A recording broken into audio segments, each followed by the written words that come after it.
आपको एक एक वोट एकजुट होकर अपने प्रत्याशी लालटेन पर देने का काम करना है।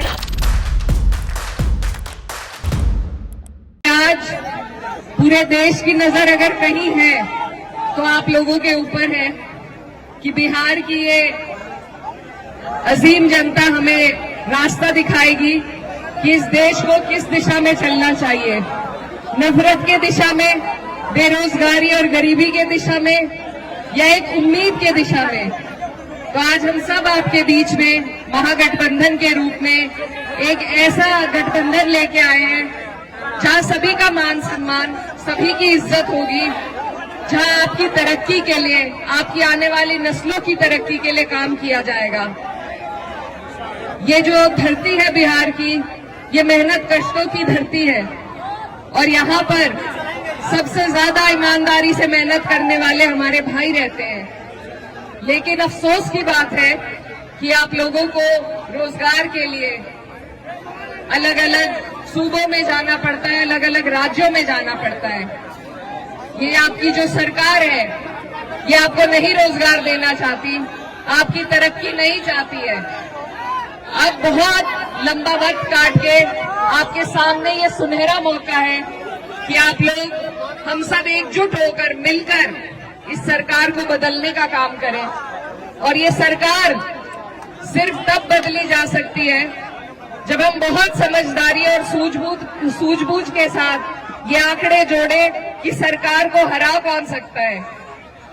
ये गठबंधन इसीलिए आपके लिए बना है कि सब आप और हमारे जैसी सोच रखने वाले, तरक्की की, भाईचारे की सोच रखने वाले लोग एकजुट होकर इस नापाक सरकार को बदलने का काम करें। मेरे भाइयों, मैं आपसे ये कहना चाहती हूँ कि आप लोग अपने इन वोटों को, अपनी ताकत को बंटने नहीं दीजिए। एकजुट होकर, एक तरफ होकर जब आप और हम वोट करेंगे तभी जाके हमें तरक्की हासिल हो पाएगी। हमारे बीच में मौलाना सऊद आलम साहब, अब भी आपके विधायक थे, आपकी लड़ाई लड़ते रहे और फिर से आपको और हमें कोशिश करनी है कि इनको फिर से हम जिताएं ताकि हमारी सरकार बन सके।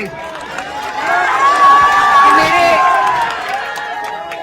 मौलाना सऊद के जो वालिद थे वो मेरी वालदा के साथ सांसद रहे, तो हमारा पुराना ताल्लुक है, पुराना रिश्ता है और उसी के नाते आज मैं आपके बीच में ये गुहार लगाने आई हूँ कि इस सरकार से, ये जो डबल इंजन की नापाक सरकार है, इससे हम लड़ते हैं जब, इससे हमें लड़ना पड़ता है आपके मुद्दों पे, चाहे वो वक्फ का मुद्दा हो या आपकी तरक्की, आपकी बेहतराई के लिए, आपकी रोजगार के लिए कोई मुद्दा हो।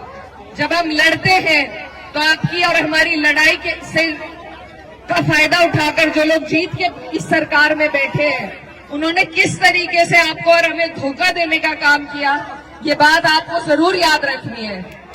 ये एक सिस्टम के तहत आपके और हमारे इदारों को बिल्कुल खत्म करना चाहते हैं ताकि आप और हम तालीम से, रोजगार से, तरक्की से दूर होए।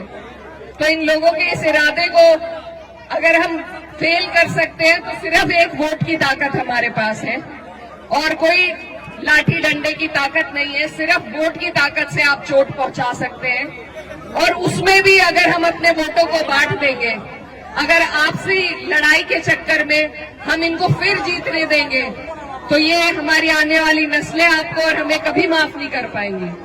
तो मैं बहुत दूर से आपके बीच में, हमारा उत्तर प्रदेश आपकी तरफ निगाहें टिकाए बैठा है कि बिहार से जो संदेश निकलेगा वो पूरे देश भर में सरकार को बदलने का काम करेगा। तो मेरे भाइयों, आपसे मेरी यही गुजारिश है बार बार कि सभी लोग, माननीय अखिलेश यादव जी, राहुल गांधी जी, तेजस्वी यादव जी, सभी लोग कोशिश कर रहे हैं, आपके बीच में आ रहे हैं। इस बार आपके पास मौका है, अगर इस बार मायूस हो गए तो फिर लंबा मौका हाथ से चला जाएगा, इसलिए आपको चूकना नहीं है। और लालटेन का आपका बटन है, आने वाली 11 तारीख है। मैं आपकी बेटी, हमारे यहाँ बेटी बहन की बात कोई नहीं टालता, तो मैं उम्मीद करती हूँ कि बिहार की जनता भी पहली बार मुझे यहाँ आने पर मेरा मान सम्मान रखेगी, अपना प्यार देगी और हमारे भाई मौलाना सऊद आलम साहब को एक एक वोट देने का काम करेंगे। और भी जो लोग हैं वो भी अपने हैं, वो भी लड़ रहे हैं। लेकिन मेरा बस आपसे ये सवाल है कि वोट डालने से पहले ये सोचिए कि क्या वो सरकार बना सकते हैं। अगर वो सरकार के नजदीक पहुंचते हैं तो आप बेशक वोट उन्हें दे दीजिए, लेकिन वो नहीं पहुंचेंगे। उन्हें अगर वोट दिए जाएंगे, बटेंगे अगर हमारे वोट, तो सरकार फिर से भाजपा की बनेगी। और इस बार भाजपा नीतीश जी को मुख्यमंत्री भी नहीं बनाएगी, इस बार वो खुद कब्जा लेगी। तो अब तक जो हालात थे वो बद से बदतर आपके हो जाएंगे। इसलिए आपको पहले ही अपनी सुरक्षा करनी है, और उसका जरिया मैंने जैसा आपको बताया सिर्फ वोट का है आपके पास। इस बार आपको नहीं बटना है, आपको एक एक वोट एकजुट होकर अपने प्रत्याशी लालटेन पर देने का काम करना है।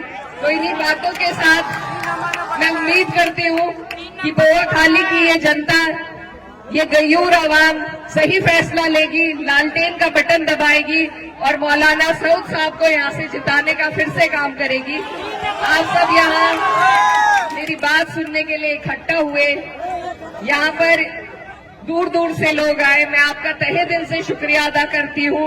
और बस एक बात के साथ आपसे विदा लेना चाहती हूँ कि उसूलों पर जब आ जाए तो टकराना जरूरी है, जिंदा हो तो जिंदा नजर आना जरूरी है।